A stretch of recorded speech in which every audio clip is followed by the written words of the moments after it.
Topic students, importance of variation. ठीक है, variation मतलब ऑल ऑफ सडन चेंज आ जाना। ठीक है, वेरिएशन किसे कहते हैं? A sudden change in your DNA constituent. Okay, that if it is in the favour of your body you will be surviving. अगर वो आपकी बॉडी के फेवर में नहीं है तो आपको बहुत ड्रास्टिक चेंजेस का सामना करना पड़ता है। इट मे पॉसिबल कि वो इंडिविजुअल सर्वाइव भी नहीं करेगा। ठीक है, तो वेरिएशन का होना ज़रूरी है। टाइमली वेरिएशन होता है तो हमारे स्पीशीज़ में चेंजेस आते रहते हैं। क्लियर? सो विल सी कि पॉपुलेशन जो है और किसी भी ऑर्गेनिज्म की, वो एक निशे को अटेन करती है। निशे क्या होता है? एक स्टेबल लेवल होता है ऑर्गेनिज्म का, एक स्टेबल लेवल। ठीक है, जहाँ पे वो एकदम अच्छे तरीके से रह रहे हैं, जिनको कोई भी तरह की तकलीफ नहीं, यहाँ पे सेटिस्फाइड लाइफ जीते हों, दैट इज़ कॉल्ड निशे।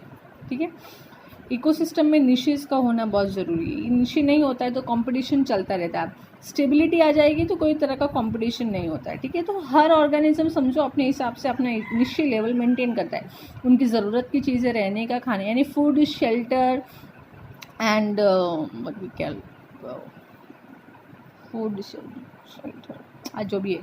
ठीक है, फूड, शेल्टर और जो भी खाने पीने को ज़रूरत की चीज़ें जो रहती है वो सारा इनको मिलता है। पॉपुलेशन को, मतलब कोई भी ऑर्गेनिज्म, कोई भी स्पीशीज़ को प्रॉपर वे में सप्लाई रहता है तो वो एक अपना स्टेबिलिटी मेंटेन, उससे ज़्यादा उनको चाहिए नहीं। ठीक है, और वो फिर सिर्फ अपना रिप्रोडक्शन करते रहते हैं और कोई काम नहीं। तो डीएनए कॉपिंग का काम चलता रहता है और उनका बॉडी मेंटेनेंस और डिज़ाइनिंग फीचर्स सब अलाउ करते हैं निशे। ठीक है, वो सब पर्टिकुलर निशे में सब आ जाता है। बट अगर निश्चय चेंज हो सकता है, ज़रूरी नहीं है। अब मैं कहूँगी ह्यूमन पॉपुलेशन स्टेबिलिटी पे है तो है, फिर अचानक से कोई चांसेस ऐसे हैं कि निश्चय हमारा डिस्टर्ब हो सके, हमारी स्टेबिलिटी जो है वो डिस्टर्ब होने के, क्या बहुत सारे चांसेस हैं। ठीक है, क्योंकि कोई भी अगर निशे पे आगे रहने लगेगा तो फिर वो उसके बाद उसके आगे कोई प्रोडक्शन चालू होने वाला नहीं होता है। ठीक है, और एनवायरनमेंट में फिर और भी तरह की चेंजेस आने लगेंगे। सो निशेज, कभी भी कोई ऑर्गेनिज्म जल्दी निशेज ऑब्टेन करता नहीं है। इसमें चेंज कैसे आ सकते हैं? Beyond control of the organism. ठीक है, because the reasons of the beyond control of the organism. अब ऑर्गेनिज्म की कंट्रोल में नहीं है तो कब क्या होगा? निशेज को डिस्टर्ब कैसे किया जा सकता है? टेम्परेचर, ये वेरिएशंस के टॉप, ये वेरिएशंस में आ जाएगा। वेरिएशन आज ज़रूरी नहीं कि बॉडी के अंदर हो, बाहर से भी हमें अफेक्ट करता है। Maybe the temperature will go very high और very down on the earth. ठीक है, तो अर्थ का टेम्परेचर बहुत ज़्यादा या बहुत कम होने की वजह से अल्टीमेटली काफ़ी सारी पॉपुलेशन को इफेक्ट होगा। ठीक है, जो बहुत ज़्यादा टेम्परेचर हो गया तो हम उस टेम्परेचर में सर्वाइव नहीं कर पाएंगे। जैसे डायनासोर्स की बात कर लो। ठीक है, अगर स्टोरीज पता हो तो डायनासोर्स के टाइम पे भी ऐसा हो गया था, अर्थ का टेम्परेचर हद बिना का ज़्यादा बढ़ने लग गया था, जिसकी वजह से वो सर्वाइव नहीं कर पाए और वो ख़त्म हो गए। This can be happen. और बहुत डाउन चला जाएगा तो भी हम नहीं सर्वाइव कर पाएंगे। ठीक है, वाटर लेवल्स कैन वेरी, बहुत ज़्यादा सूखा पड़ जाएगा तो भी सर्वाइवल मुश्किल है, लोग मरने लगेंगे। ठीक है, बहुत ज़्यादा हो जाएगा तो पानी से ही मरने लगेंगे। और अचानक से उल्का बारिश यानी मेट्रॉइड हिट्स। ठीक है, बहुत बड़े मेट्रॉइड्स और पृथ्वी पर उनका अटैक होने लगता है, रेन होने लगती है, जिसकी वजह से काफ़ी सारे लोग उसमें मर जाते हैं।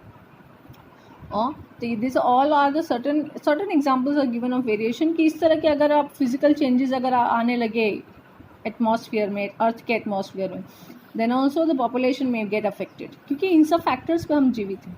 ठीक है, अचानक से भूकंप आ गया, ठीक है, बाढ़ आ जाती, सुनामी आ जाती, कितनी सारी जिंदगियां तबाह होती हैं।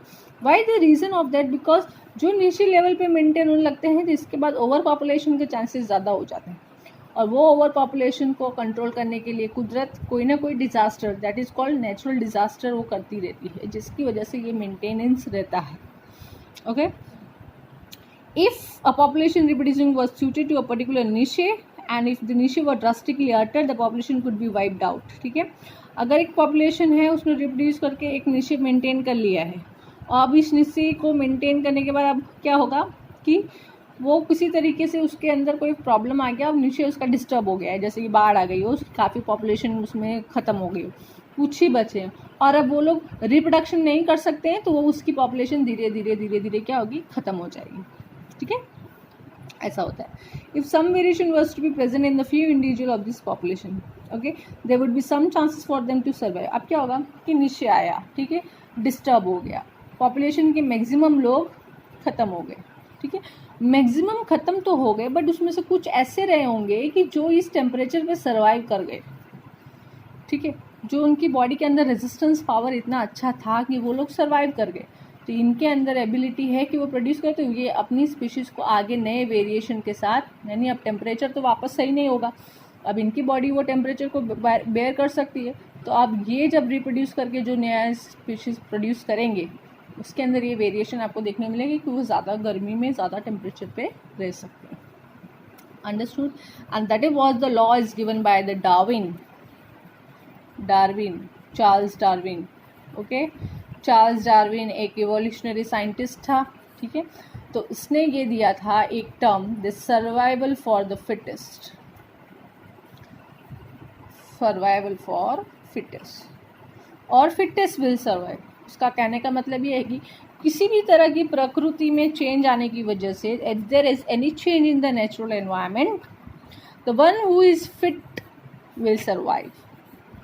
ठीक है, बाढ़ आए, आंधी आए, तूफान आए, सुनामी आए, कुछ भी आए, अगर जो फिट है वो सर्वाइव करेगा। एक तरह का कंपटीशन है, जो वो कंपटीशन जीतेगा वही आगे सर्वाइव करता है। Understood? Okay, if the water temperatures to be increase by global warming, most of this bacteria would die.